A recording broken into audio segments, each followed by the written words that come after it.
gokute content waffe omusala omutade ku mukutu gwo gwonna simanyi boss wange invisible boss Solomon lwaki ateka log enene nnyawo nga ne omusala oti obaji kutagiteke ku matama kuba banaye mu abantu bamanyira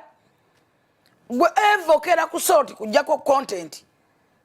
na ate tutakugana ne logo ya sort ne kuluma n'onyigirizo gitememu lwaki logo eno tebagiwambusa muko ne bagitekako wali wakati speed munyiza banange olusi gwe natekako ebirango ebitunda bine bidagala ebiwunyisa abakyala aba ne bawunyanga mukoka fere tutunda tetulanga basamize tetulanga ebyo simanye ebidagala ebyo mukoko ebikulu kutasimanye ebitiko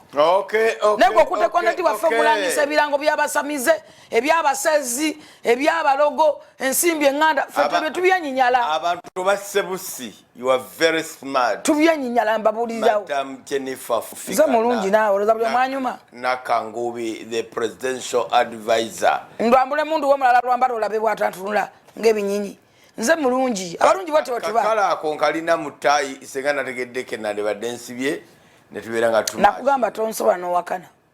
tonsobola kunsobola you are very smart thank you